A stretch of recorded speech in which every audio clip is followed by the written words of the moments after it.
Good afternoon. One of the things that I'm here to talk to you all about is divorce in America.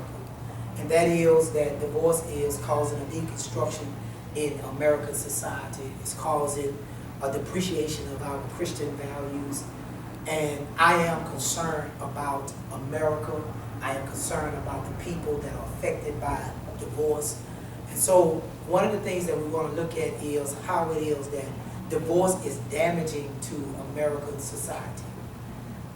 Our crisis, in an article, wrote that divorce has caused the American economy to be affected about 9%, simply because of the strength of the marriage or strength of family has been lessened.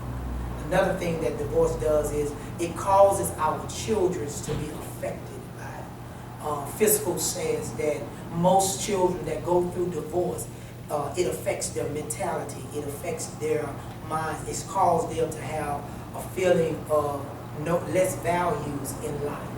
Not only does it affect them that way, but it causes the relationships between the parents to disseminate. It causes their relationships to break down.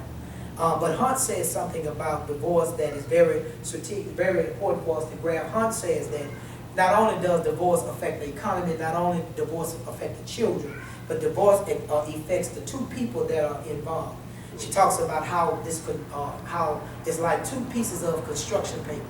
No matter how much you rip these two construction papers apart, when you rip it apart, the color of each one of them is going to be on the other, which means that you're going to take some of you with you whenever you go through, some of the other party with you whenever you go through a divorce.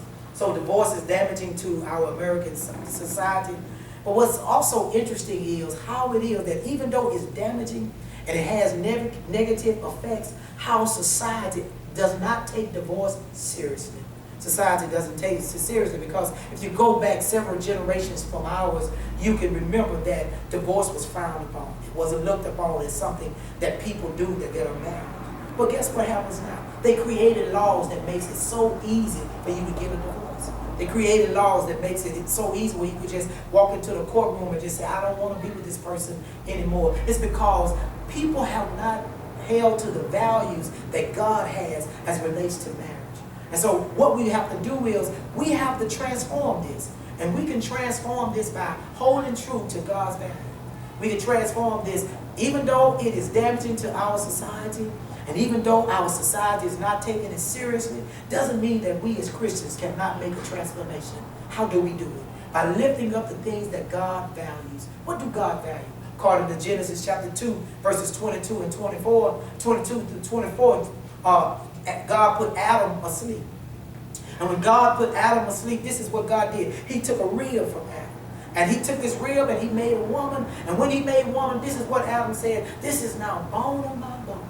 And this is flesh of my flesh. And if we live that value of how it is that God values marriage, I believe that we can begin to make a transformation in this generation to cause the next generation to look at the principles and the values of God. Because God values marriage. Listen to what he says in Malachi chapter 2 and verse number 15. He says in Malachi chapter 2 and verse number 15, he says, don't you even think about divorcing the wife of your youth. And listen, what God is saying to us is, if you have a wife, that is somebody that God has placed you with forever and always. Because God values marriage. So what is our assignment? In our conclusion, let me just say with you that America has allowed divorce to depreciate the values of God as it relates to marriage. They don't take it seriously, but we can make a difference and we can make a change. We can transform the next generation by transforming this generation to hold true to the principles of the values of God. So how do you do it? You do it by living by the principles. You do it by holding true to the principles. You do it by teaching the principles of God and the values of God as it relates to marriage. And no matter if we do that, then divorce in America will change. Thank you for